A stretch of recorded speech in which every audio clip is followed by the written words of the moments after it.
அனைவருக்கும் வணக்கம். டிஎன்பிஎஸ்சிக்கு ரெடி ஆகிட்டு இருக்க ஒவ்வொருவருக்கும் என்னுடைய பதிவு மிகவும் பயனுள்ளதாக இருக்கும் அப்படின்னு நினைக்கிறேன். என்னோடய சேனல் உங்களுக்கு பிடிச்சிருந்துச்சுன்னா ப்ளீஸ் சப்ஸ்கிரைப் பண்ணுங்கள், லைக் பண்ணுங்கள், ஷேர் பண்ணுங்கள்.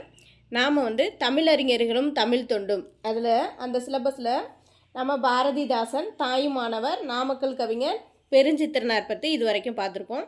வீடியோ அப்லோட் பண்ணியிருக்கேன், பார்க்காதவங்க பார்த்துக்கோங்க. அந்த வகையில் நாம் இன்றைக்கி யாரை பற்றி பார்க்க போகிறோன்னா சுரதா அவர்கள் பற்றி தான் பார்க்க போகிறோம். சுரதாவின் இயற்பெயர் ராஜகோபாலன்.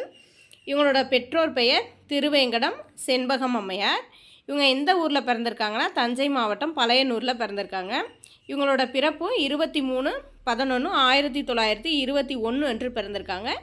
இவங்களோட இறப்பு 20/6/2006 அன்று இயற்கை எழுதியிருக்காங்க. இவர் பாரதிதாசன் மீது மிகுந்த பற்று கொண்டவர்.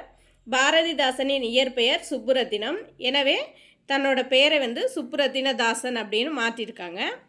இந்த சுப்புரத்தினதாசனோட சுருக்கம்தான் சுரதா அப்படிங்கிறது. உவமைகளை பயன்படுத்தி கவிதை எழுதுவதில் ரொம்ப வல்லவராக இருந்திருக்காரு. அதனால இவரை உவமை கவிஞர் அப்படின்னு சொல்லலாம். அடுத்து இவர் எழுதிய சில நூல்கள் பற்றி பார்ப்போம். தேன்மலை, துறைமுகம், சிரிப்பின் நிழல், சுவரும் சுண்ணாம்பும், அமுதும் தேனும், சாவின் முத்தம், சுரதாவின் கவிதைகள், மங்கையர்க்கரசி, முன்னும் பின்னும், வார்த்தை வாசல், வெட்ட வெளிச்சம்.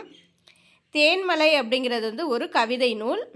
துறைமுகம் அப்படிங்கிறது பாடல் தொகுப்பை சேர்ந்தது.